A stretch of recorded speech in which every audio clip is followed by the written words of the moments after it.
എല്ലാ കാര്യത്തിലും ശരി. അതാണ് സംഘടന എന്ന് പറയുന്നത്. സംഘടനയ്ക്ക് എപ്പോഴും ഒരു ഇമാറത്തുണ്ട്, അതിനൊരു ഇത്താത്തുമുണ്ട്. ലാ ജമാ ഇല്ലാ ബിൽ ഇമാറ വലാ ഇമാറത്ത ഇല്ലാ ബിൽ ഇത്താ. സംഘടനയാണ് നമ്മുടെ ഏറ്റവും വലിയ ശക്തി. സംഘടനയുടെ പ്രാധാന്യം അത്ര ഒന്നാണ്. മൻ ശദ്ദ ശുദ്ധ പിന്നാർ ഔ കമാ ഖാല റസൂലുള്ളാഹി സ്വല്ലല്ലാഹു അലൈഹി വസല്ലം. ഒറ്റപ്പെട്ട് പോകുന്നത് അപകടത്തിലേക്കുള്ള പോക്ക് എന്നാണ് അതിന്റെ അർത്ഥം. ഏറ്റവും വലിയ അപകട സങ്കേതമാണല്ലോ നരകം. അതുകൊണ്ടാണ് മൻ ശദ്ദ ശുദ്ധ പിന്നാർ എന്ന് പറഞ്ഞത്.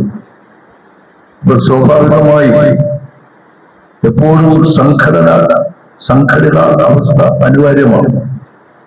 അതാണ് ഈ പ്രവാചകന്റെ കാലം മുതൽ ഇങ്ങോട്ട് എപ്പോഴും സംഘടനയ്ക്കാണ് നമുക്ക് പ്രാധാന്യം. സംഘടനയിൽ നിന്ന് വിട്ടുപോകുന്നത് അപകടകരമാണ്, ഒറ്റപ്പെടുന്നതും അപകടകരമാണ്. സംഘടനയെ നയിക്കുന്നത് ആര് തന്നെയായിരുന്നാലും അവരെ അംഗീകരിച്ച് അനുസരിച്ച് പോകുന്നത് മറ്റുള്ളവരുടെ നിർബന്ധ ബാധ്യതയാണ്. നമ്മള് പഠിച്ചിട്ടുണ്ടല്ലോ, ഒരു ഹർഷിയ ഒരു നീഗ്രോ അടിമയാണ് സംഘടനയുടെ ലീഡറായി തെരഞ്ഞെടുക്കപ്പെടുന്നതെങ്കിൽ അവരെ അനുസരിച്ച് നിർബന്ധമാണ്. 17 വയസ്സുകാരനായ സെയ്ദ് ബിൻ ഹാരിസത്തിനെ ഒരു സൈന്യത്തിന്റെ തലവനായി പ്രവാചകൻ തെരഞ്ഞെടുത്തപ്പോ അബൂബക്കർ സിദ്ദീഖ് റളിയല്ലാഹു അൻഹു, ഉമർ ഇബ്നു ഖത്താബ് റളിയല്ലാഹു അൻഹു പോലെയുള്ള പ്രമുഖന്മാരെല്ലാം യാ സയ്യിദി എന്ന് പറഞ്ഞ് അദ്ദേഹത്തെ ഭയപ്പിച്ച്, കാരണം ഒരു അമീറായി തെരഞ്ഞെടുത്തു എന്നുള്ളതാണ്. അപ്പൊ അതുകൊണ്ട് നമ്മളെ സംബന്ധിച്ചിടത്തോളം ജനാധിപത്യമാണ്. സ്വാഭാവികമായി ഒരാളെ തെരഞ്ഞെടുത്താൽ അവരുടെ പ്രവർത്തനങ്ങൾ, അവരുടെ നിർദ്ദേശങ്ങൾ നമ്മൾ അംഗീകരിക്കണം, മാനിക്കണം. അതിൽ നിന്ന് വിട്ടുനിൽക്കാൻ പാടില്ല. ഏതെങ്കിലും മേഖലക്കാർ ആ തീരുമാനങ്ങൾ വിട്ടുനിന്നെങ്കിൽ അതൊരു അനൗചിത്യമാണ്, ചെയ്യാൻ പാടില്ല. അനുസരിച്ച് തന്നെ പോകണം, അതാണ് വേണ്ടത്. ചിലപ്പോൾ ഈ സാമ്പത്തികമാണ്, സ്വന്തം ഈ ജില്ലാ കമ്മിറ്റി അല്ലെ സ്റ്റേറ്റ് കമ്മിറ്റി പറയുന്ന അത്രയും തിരിച്ചു കൊടുക്കാൻ കഴിഞ്ഞില്ലെങ്കിൽ പരമാവധി ശ്രമിക്കുകയും ഒക്കുന്നു കൊടുത്തിട്ട് അതിന്റെ ഒരു എക്സ്ക്യൂസ് പറയുകയും ചെയ്യാണ് നല്ലത്. തീരെ വിട്ടു നിൽക്കുന്നത് ശരിയല്ല. അപ്പൊ അതുകൊണ്ട് ഞാൻ കാര്യം പറഞ്ഞാണ്. പിന്നെ ഇത്രയൊക്കെ പ്രവർത്തിച്ച് ഇദ്ദേഹത്തെ സംബന്ധിച്ചിടത്തോളം ഒരു വിശ്രമമില്ലാതെ പ്രവർത്തിക്കുന്ന ആളാണ്. ഞാൻ പോകറ്റല്ല, അടുത്ത പ്രാവശ്യം തിരഞ്ഞെടുക്കാൻ പറയുന്നതുമല്ല. തടക്കുമരവി ഒരു കാര്യം ഏൽപ്പിച്ചാൽ ഒരു വിശ്രമമില്ലാതെ ചെയ്യും. ചിലപ്പോൾ കാറിൽ പോവും, ചിലപ്പോൾ ബസ്സിൽ പോവും, ചിലപ്പോൾ സ്കൂട്ടറിൽ പോവും. പിന്നെ ഒരു ഇച്ചിരി ബഹളവും ഒക്കെ ഉണ്ട്. അതൊരു നേച്ചറാണ്, പ്രകൃതമാണ്. ഇവിടെ ഒരു വലിയ ദൂരമുള്ള ഒരു യോഗത്തിൽ ഞങ്ങളിരിക്കുമ്പോൾ കരുവാപ്പള്ളി മേഖലയിൽ അവിടെ വന്നു. ഏതാണ്ട് ഈ പറയുന്ന ഈ ഒരു സന്ദേശമായിട്ടാണ് വന്നേ. അപ്പൊ അവിടെ ഇരിക്കുന്നത് എല്ലാം വലിയ പ്രമുഖന്മാരാണ്, പിന്നെ ഈ പ്രവാസി ലീഡർമാരാണ്. ഞങ്ങളുടെ മേഖലാ യോഗത്തിലാണ് വന്നത്.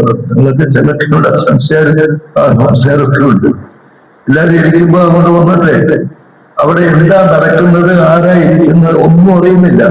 വളരെ വർഷം ഒരു ബേളം വെച്ചിട്ട് വിളിച്ച് ഉടനെ എല്ലാം അവിടെ കൊടുത്ത ഒരു ചെന്ന് ബേളം കേട്ടിൽ ചെന്ന് എല്ലാം കൊടുത്ത് ഏൽപ്പിച്ച് അപ്പോഴേ സ്ഥലം വിട്ടു.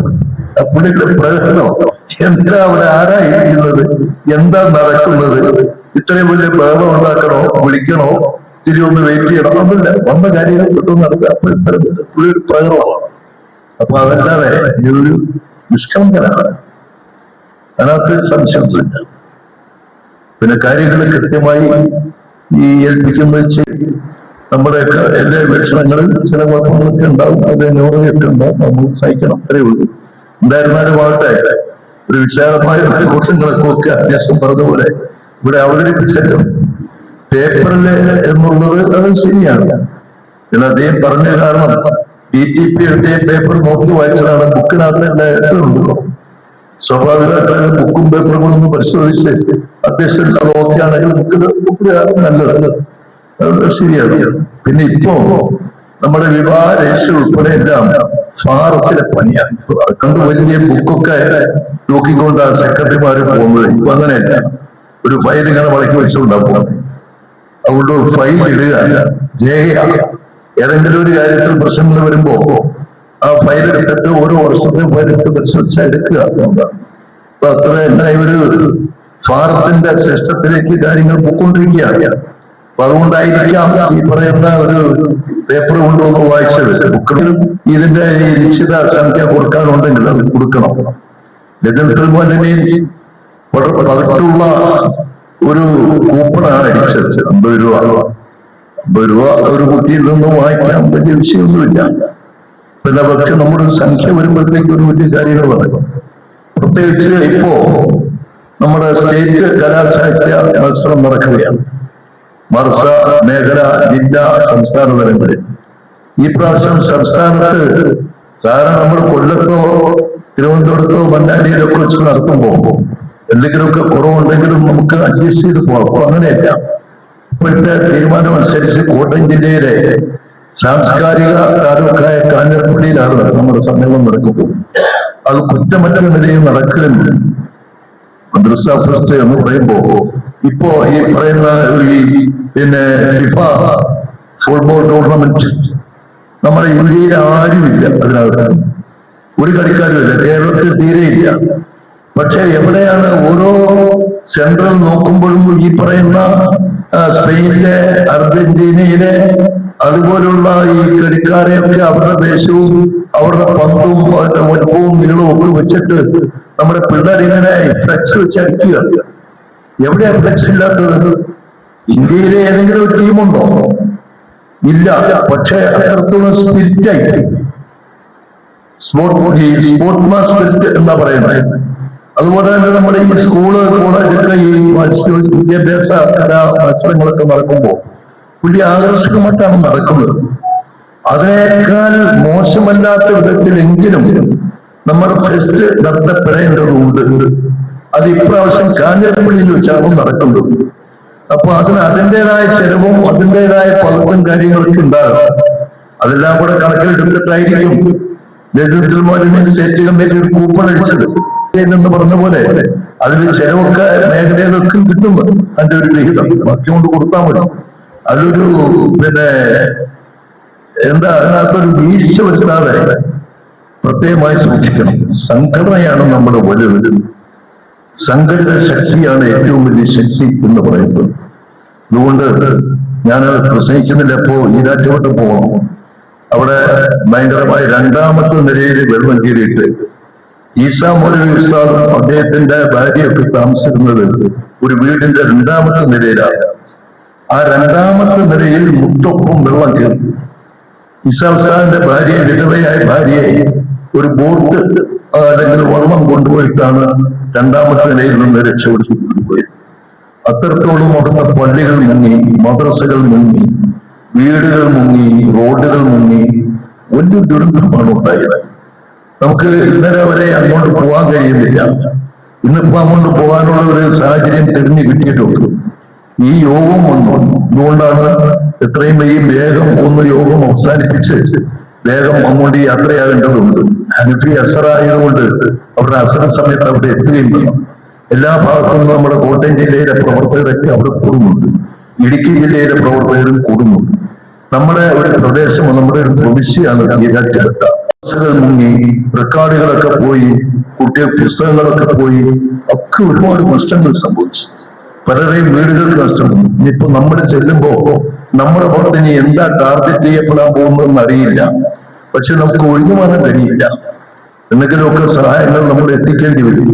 പറഞ്ഞത് അത്തരം കാര്യങ്ങളും കൂടെ ഉണ്ട്. അതുകൊണ്ട് എനിക്ക് വളരെ വിജ്ഞാനമായി അഭ്യർത്ഥിക്കാനുള്ളത് നമ്മുടെ കാര്യങ്ങളെല്ലാം വിജയിക്കണം, നന്നായി വിജയിക്കണം.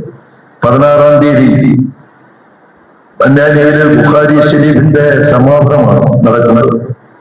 ബഹുമാനപ്പെട്ട ഉസ്താദ് അതിരാപ്പെട്ട ഉസ്താദ് അവர்கள் ആ സമ്മേളനത്തിൽ സംബന്ധിക്കുന്നുണ്ട്. അതിന് നേതൃത്വം നൽകുന്നു. അത് വിജയിക്കണം. അതോടൊപ്പം എനിക്കൊരു അഭ്യർത്ഥനയുള്ളത്, ബഹുമാനീയനും മഹാദരണീയനുമായ നമ്മുടെ ഉസ്താദ് മിന്നത്തുമാരുടെ പ്രസിഡന്റ്, മന്നാനിയുടെ പ്രിൻസിപ്പളുമായിരുന്ന സൂഫി വിജയൻ എന്ന് പറഞ്ഞാൽ ഒരു വൈകല്യവും അതിനകത്തില്ല. ഉസ്താദ് അബൂബക്കർ മനസ്സിലായി.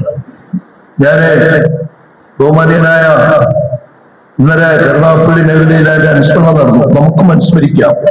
ആലിക്കുട്ടി മുസ്ലിയാരുടെ മരണം. പ്രൊഫസർ കെ ആലിക്കുട്ടി മുസ്ലിയാർ വലിയ മഹാനാണ്.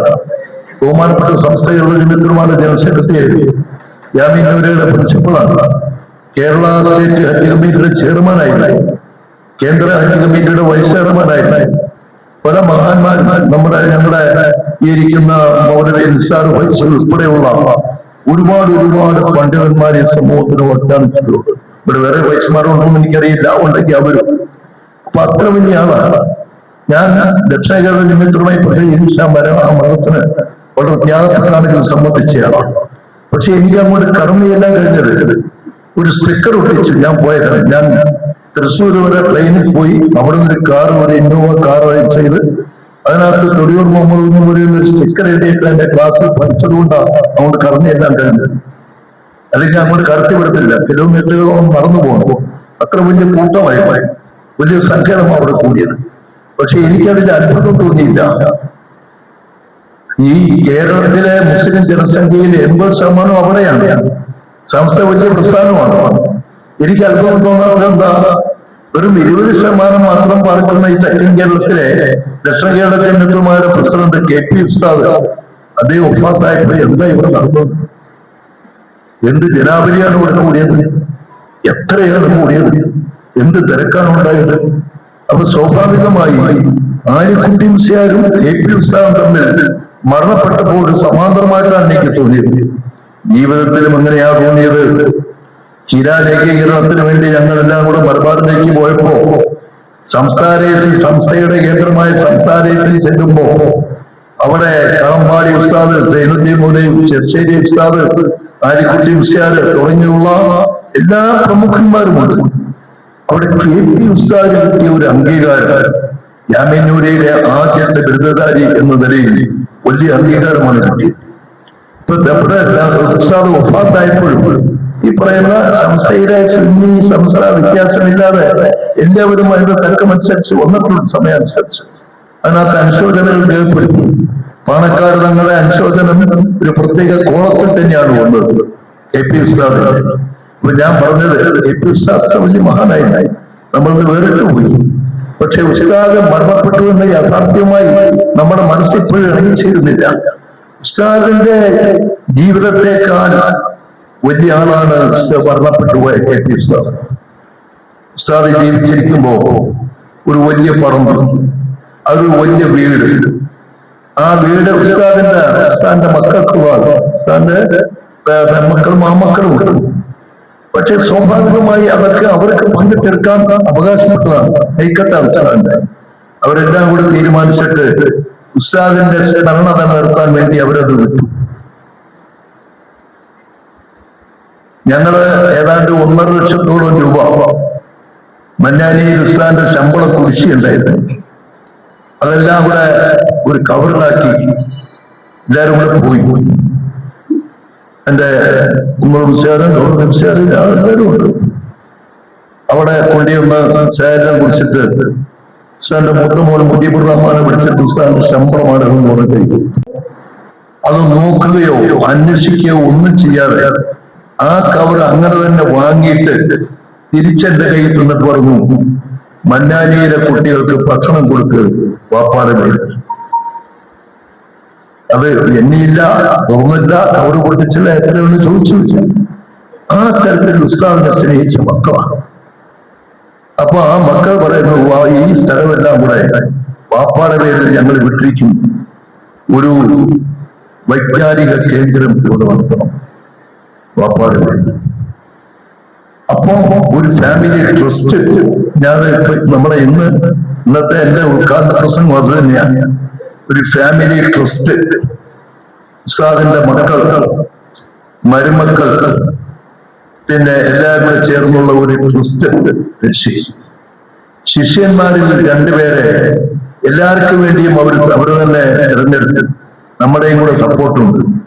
AK ഉമർ മൗലവിയും മറ്റേ തരിക്കാട് മൗലവി സയ്യിദ് പൈസി.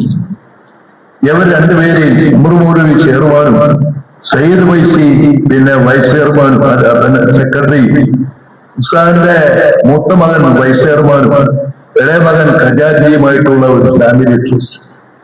എന്നെ ആ ട്രസ്റ്റിൽ അവിടെ എഴുതി വെച്ചിട്ടുണ്ട്, പക്ഷെ ഞാൻ അത് ചേർന്നില്ല. ഞാൻ ആ ട്രസ്റ്റ് രജിസ്റ്റർ ചെയ്യുന്ന ദിവസം ഞാൻ കണ്ണനല്ലൂര് സബ് രജിസ്റ്റർ ഓഫീസിന്റെ മുമ്പിൽ ഞാനും ഉണ്ട്. പക്ഷെ ഫാമിലി ട്രസ്റ്റ് ആയതുകൊണ്ട് ഈ പറയുന്ന രണ്ട് ശിഷ്യ സമ്പത്തിനെ ഗണങ്ങളെ പ്രതിദാനം ചെയ്ത് രണ്ടുപേരെ തെരഞ്ഞെടുത്തത് അവർ മാത്രം ഒപ്പിട്ടാൽ മതി, ബാക്കി നമ്മളെല്ലാം കൂടെ സഹിച്ചുകൊള്ളാം എന്ന തരത്തിലാണ് ആ ട്രസ്റ്റ് ഉപയോഗിച്ചത്. ഇപ്പൊ അതിനെ സംബന്ധിച്ച് അതിന്റെ അവിടുത്തെ വർക്ക്, ആ കെട്ടിടം അത് കൃത്യമായി അതിന്റെ മെയിൻ്റെനൻസ് നടത്തി 6 ലക്ഷം രൂപ അവിടെ മുടക്കിയിട്ട് ആവശ്യമായ ഒരു ഷെഡും നിസ്കരിക്കാനുള്ള സൗകര്യവും ദർസ് ഹാളും എല്ലാം അവിടെ തയ്യാറാക്കൊണ്ട് വരികയാണ്.